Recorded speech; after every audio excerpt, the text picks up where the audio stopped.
ازيكم عاملين ايه؟ انا اسمي مونيكا والنهارده هنتكلم عن الدراسة في بيلاروسيا، وهقول لكم كل التفاصيل اللي انتوا طلبتوها مني. بس طبعا زي ما احنا متعودين قبل ما نبدأ الفيديو متنسوش تعملوا لايك وسبسكرايب، وكمان متنسوش تعملوا لي فولو على الانستا وفولو على الفيسبوك. ولو عندكم اي سؤال تقدروا تسألوني على الانستا او على الفيسبوك.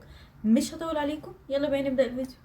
وعلشان نبدأ بأول حاجة وهنتكلم عن شروط ان انت تقدم على الدراسة في بيلاروسيا، او ايه الورق المطلوب علشان تقدر تدرس في بيلاروسيا، وهل هي شروطها بتكون زي روسيا ولا بتختلف عنها. في فيديو النهاردة هنتكلم عن كل ده. اول حاجة واهم حاجة تنطبق عليك في الشرط ده انك تكون مخلص ثانوية عامة، دي اول حاجة.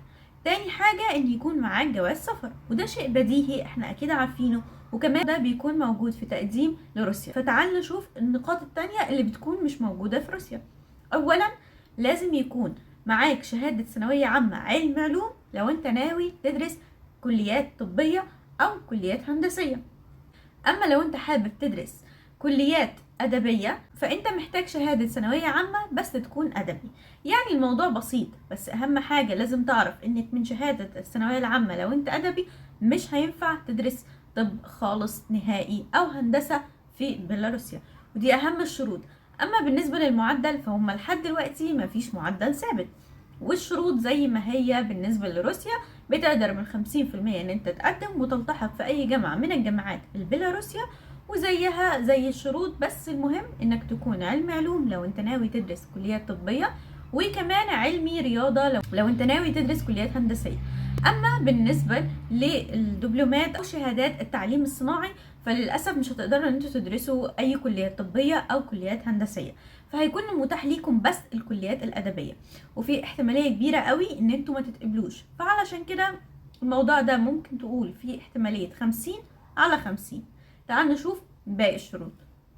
بالمناسبة شهادة الثانوية العامة انت بتحتاج تترجمها للغة الإنجليزية أو باللغة الروسية، ولو احتجتوا أي معلومات أو احتجتوا مساعدة في الترجمة باللغة الروسية أو اللغة الإنجليزية تقدروا تتواصلوا معايا عن طريق الانستا أو عن طريق الفيسبوك، وأنا إن شاء الله هقدر أساعدكم.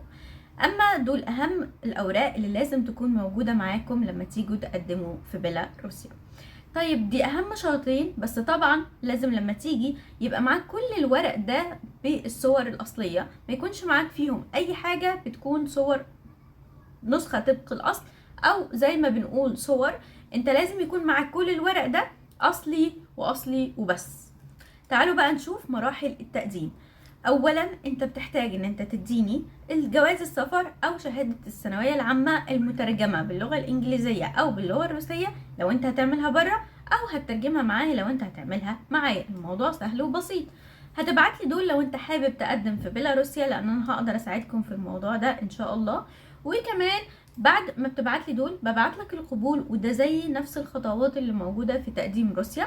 وبعد كده بعد 40 يوم او 44 45 يوم بتطلع لك الدعوة اللي المفروض هتعمل بيها الفيزا. في سؤال كتير قوي بيتكرر وسألتموني كتير: هل لو انا في الدولة بتاعتي ما عنديش سفارة بيلاروسيا هل معنى كده ان انا مش هقدر اسافر او مش هقدر اعمل الفيزا؟ لا طبعا، عادي هتقدر تسافر وهتقدر تعمل الفيزا، بس هتبقى حاجة بسيطة قوي. انت هتكون مختلف عن الباقي، انك الفيزا بتاعتك هتاخدها من المطار. ايوه هتاخدها من المطار. بعد ما هطلع لك الدعوة هتيجي المطار، وان شاء الله هتاخدها من المطار، مش هيكون عندك اي مشكلة. المهم ان يكون معاك الدعوة، وبعد كده كل حاجة هتكون تمام، ما تقلقوش. دي اهم الشروط او اهم النقاط اللي انتوا سألتوني عليها. فيديو النهاردة فيديو سريع قوي، ما حبيتش اطول عليكم، بس حبيت ان اقول لكم كل التفاصيل اللي انا اعرفها عن السفر لبيلاروسيا. وكمان قريب هبدأ انزل فيديوهات عن الاسعار في روسيا وبيلاروسيا كمان، اكيد مش هنسى كل ده. وكمان لو احتجتوا اي تقديم في اي المدن دي تقدروا تتواصلوا معايا على الانستا، او تقدروا تتواصلوا معايا على اللينك اللي بسيبه تحت للواتس بتاعي، هقدر اساعدكم ان شاء الله. وبس كده، وبكده يكون خلص فيديو النهارده. ما تنسوش تعملوا لي لايك وسبسكرايب، كمان ما تنسوش تعملوا لي فولو على الانستا وفولو على الفيسبوك. بحبكم كتير. كانت معكم مونيكا، باي باي.